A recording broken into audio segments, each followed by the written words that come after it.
Assalamualaikum warahmatullahi wabarakatuh. Salam sejahtera bagi kita semuanya. Baik, berjumpa lagi dengan saya Pak Mukhtar di perkuliahan Matematika Bisnis.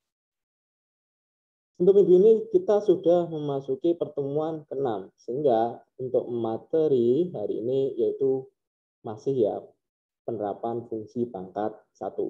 Kita teruskan materi minggu lalu, bahwa minggu lalu kita sudah sampai poin C.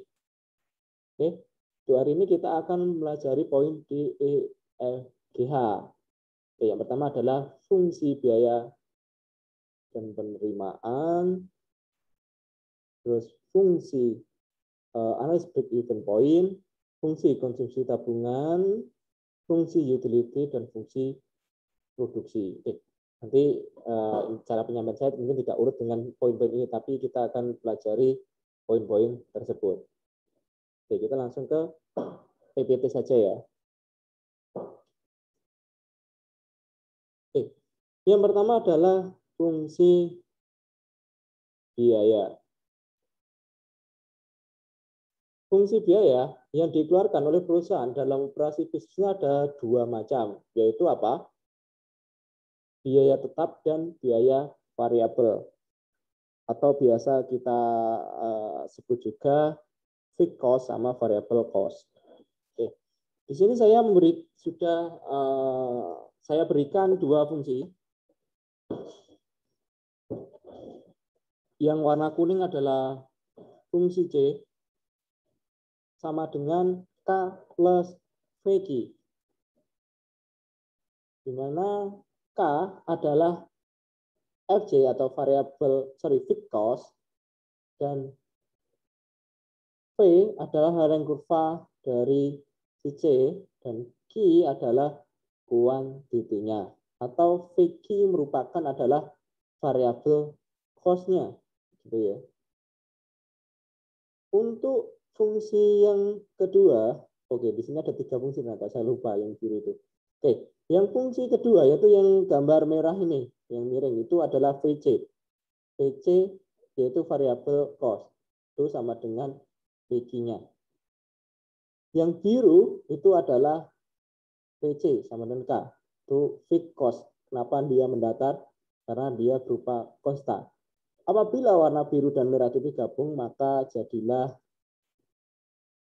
biaya total atau C yang berwarna kuning. Oke ya. Kita langsung saja ke contoh soalnya. Ini contoh soalnya. Biaya tetap yang dikeluarkan oleh sebuah perusahaan sebesar Rp20.000. Sedangkan biaya variabelnya ditunjukkan oleh persamaan VC sama dengan 100 Q. Tunjukkan persamaan dan kurva biaya totalnya. Berapa biaya total yang dikeluarkan jika perusahaan tersebut memproduksi 500 unit barang. Oke, ini gambarnya. Sorry, ini jawabannya. Oke, untuk VC-nya tadi, fixed cost-nya yaitu Rp20.000, sedangkan variable cost-nya, VC-nya sama dengan 100 Q. Untuk rumus dari cost tadi, nah, itu ditunjukkan oleh fungsi yang berwarna kuning tadi, C sama dengan VC plus FC ya. Fixed cost tambah variable cost. Maka C sama dengan 20.000 plus 100 Q. Oke. Nah, di soal diketahui jika Q-nya sama dengan 500, biaya totalnya berapa? Oke. Kita tinggal substitusikan 500 tersebut ke persamaan C tersebut. Maka diperoleh bahwa C sama dengan 20.000 plus 100 kali 500. 100 kali 500 sama dengan 50.000. Maka biaya C-nya yaitu 70.000. Oke. Kalau digambarkan, gambarnya seperti ini. Oke. Q-nya 500. Oke, Q-nya 500 itu merupakan yang diketahui soal tadi ya, 500. Nanti akan diperoleh C-nya. Oke, C-nya itu sebesar 70.000. Karena ini sudah ada ya. Untuk fungsi biaya totalnya sama dengan 20 plus 100 Q. Untuk VC-nya, variabel cost-nya berapa? Nah, variabel cost-nya kan 100 Q. Berarti 100 kali 500 sama dengan 50.000. Untuk fixed cost-nya yaitu 20.000. Nah, itu 20.000 itu adalah konstan yaitu berupa FC. Jadi berapapun kuantiti yang diproduksi, maka fixed cost-nya tetap yaitu sama 20.000. Itu ya. Oke, untuk teorinya nanti bisa dipelajari di ekonomi makro. Saya cuma pelajari untuk khusus matematikanya saja, untuk perhitungannya saja. Gitu ya. Oke, kita lanjut ke fungsi penerimaan. Penerimaan sebuah perusahaan dari hasil penjualan barangnya merupakan fungsi dari jumlah barang yang terjual atau dihasilkan. Semakin banyak barang yang diproduksi dan terjual, semakin besar pula penerimaannya. Oke, rumusnya ini diingat, penerimaan total atau revenue adalah hasil kali jumlah barang yang terjual Q dengan harga per unit barang P atau price tersebut. Maka bahasa matematiknya R sama dengan Q kali P, gitu ya. Ini contohnya.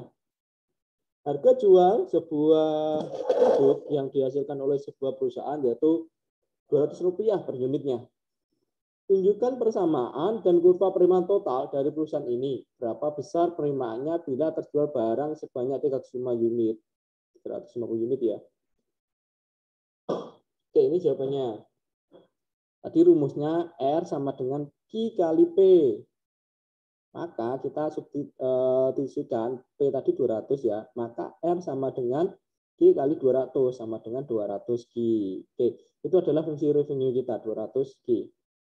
Bila Q sama dengan 350, nah ini mudah, kita substitusikan ke persamaan R tadi atau fungsi R tadi yaitu 200 kali 350 sama dengan 70.000. Sehingga kita bisa menggambarkan grafiknya.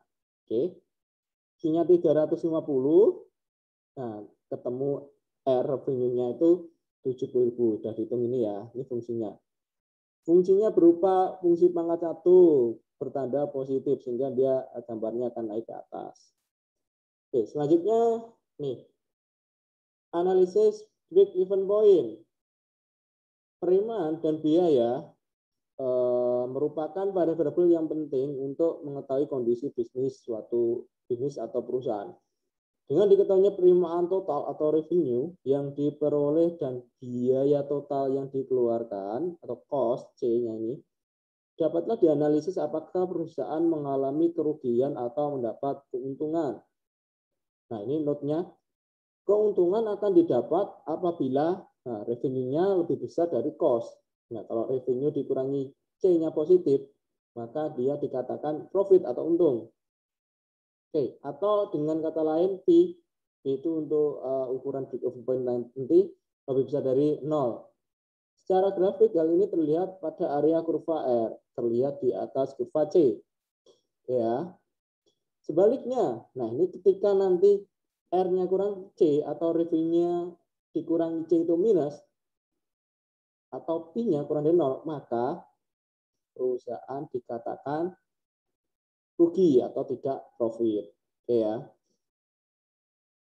Jadi kalau dijelaskan secara gambar, oke, yang kuning, garis kuning itu adalah fungsi dari revenue. R fungsinya RQ, C fungsinya CQ. Oke.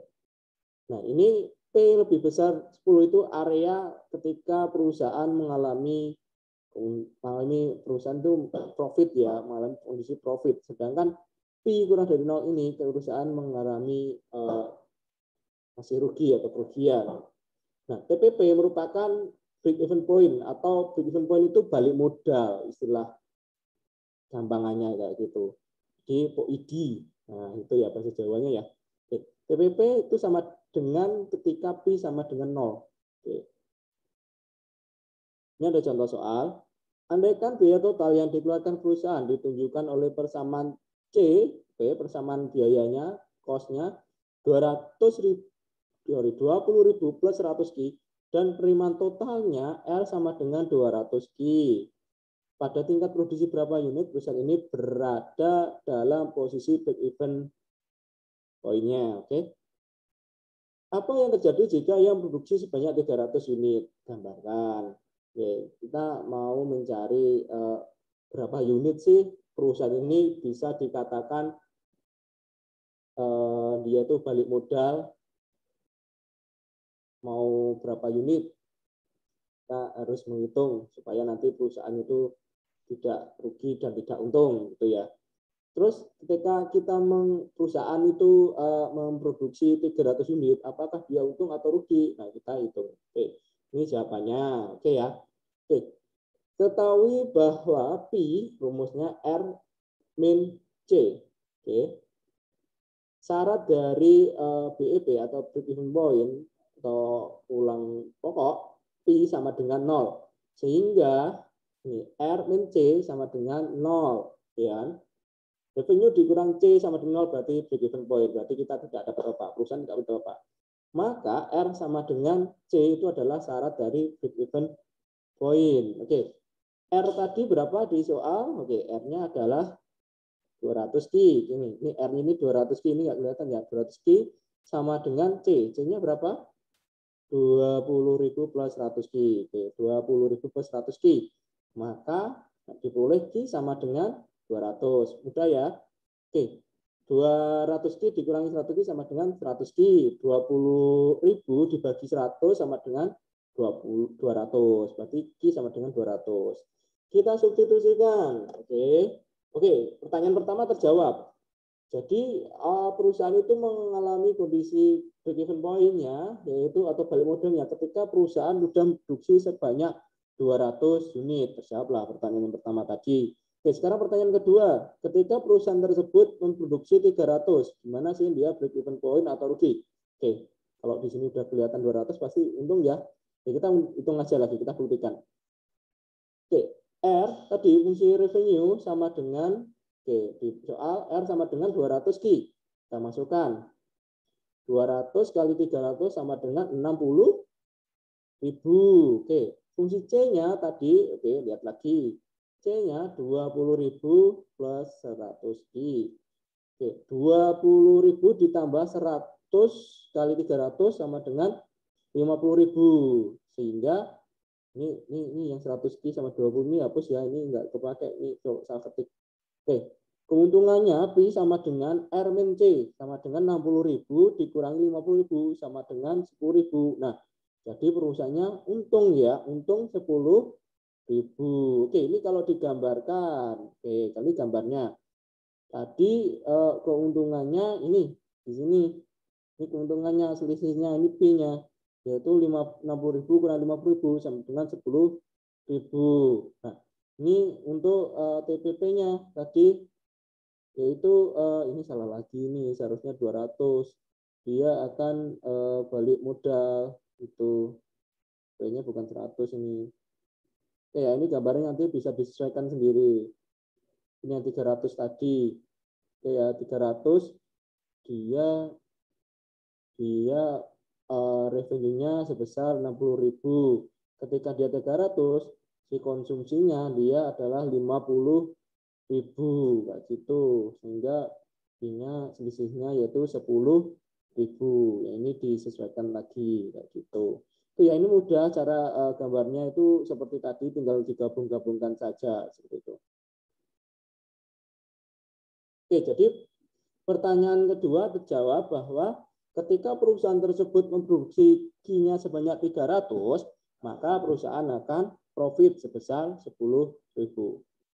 Oke, selanjutnya adalah fungsi konsumsi dan tabungan. Oke, ini ekonomi makro nanti ya. Pendapatan masyarakat suatu negara secara keseluruhan dialokasikan ke dua kategori penggunaan, yaitu dikonsumsi dan ditabung. Jika pendapatan dilambangkan dengan Y, sedangkan konsumsi C dan tabungan S, maka Y sama dengan C plus S. Di mana untuk fungsi konsumsi sendiri, nah ini C sama dengan C0 plus CY. Oke, C0 adalah fungsi default-nya, fungsi konsumsi fix-nya, dengan C-nya adalah fungsi konsumsi variabelnya. Itu juga untuk tabungan, itu ada S sama dengan S0 plus SY. S0 itu fungsi fix tabungannya, dengan SY itu fungsi tabungan variabelnya. Oke. Ini persamaan ini bisa dipelajari sendiri ya. Ini kalau digambarkan tadi, Y sama dengan C plus S, itu adalah fungsi gabungan dari C sama S-nya, di mana C dia itu fungsi konsumsi, C sama dengan C0 plus CY. dia mulainya enggak dari 0 karena C0 itu besaran, karena dia konsumsi suatu masyarakat itu pasti ada fungsi fixnya, dan CY itu variabel mengikuti lifestyle atau gaya hidupnya. Oleh sebab itu untuk fungsi C itu gabungan dari dua konsumsi tersebut. Nah ini untuk fungsi fungsi dari savingnya. Nah, untuk fungsi savingnya dia akan 0 ketika dia terletak di garis Y-nya ini dari keseimbangan M ini. Penduduk akan mulai saving ketika nanti untuk fungsi konsumsinya dari keseimbangan ini terpenuhi. Dia baru bisa saving ini. Kalau dia belum terpenuhi, maka dia belum bisa saving. Bisa jadi untuk cost, konsumsi dan savingnya itu masih bisa negatif karena dia masih digunakan untuk memenuhi kebutuhan hidupnya. Oke. Ini contohnya. Konsumsi masyarakat suatu negara ditentukan oleh persamaan C 30 plus 0,8 Y. Bagaimana fungsi tabungannya? Berapakah besar konsumsi jika tabungan sebesar 20? Nah ini tadi. S sama dengan Y min C. Ini lihat dari atas itu ada persamaan tadi ini ya. Oke, ini dibalik. Oke. S sama dengan Y min C. Nah, sama dengan Y min, nah ini C-nya tinggal masukin tadi di soalnya kan ada ini. C sama dengan 30 plus 0,8 Y. Oke, sehingga diperoleh bahwa ini S-nya ini sama dengan minus 30 plus 0,2 Y. Jika S sama dengan 20, ini pertanyaannya, S20, maka oke, ini tinggal dimasukkan saja ke sini. 20 sama dengan minus 30 plus 0,2 Y, sehingga nanti dipilih bahwa Y-nya 250. Maka C sama dengan Y min CS sama dengan 230. Gitu ya. Oke, ini kalau gambarnya seperti ini. Ini yang untuk yang vertikalnya CS, untuk horizontalnya Y. Oke. Ini adalah fungsinya C tadi, 30 plus 0,8. Oke, dari soal tadi. Dan ini fungsi savingnya yaitu S sama dengan minus 30 plus 0,2 Y. Keseimbangannya diperoleh ketika tadi C-nya yaitu 230 dan untuk Y-nya 250 tadi. Ini sudah kita cari tadi. Ini adalah keseimbangan dari fungsi dari C-nya. Oke, yang ini fungsi savingnya dia mulai bisa saving ketika Y-nya dia 150 untuk konsumsinya, untuk Y-nya 150 dia sudah bisa saving kayak gitu. Nah, itu tadi aplikasi dari fungsi pangkat 1. Oke. Silakan untuk dipelajari lebih dalam sendiri, dan apabila ada pertanyaan bisa ditanyakan di WA Group ya. Oke. Sekian materi untuk hari ini. Terima kasih. Assalamualaikum warahmatullahi wabarakatuh.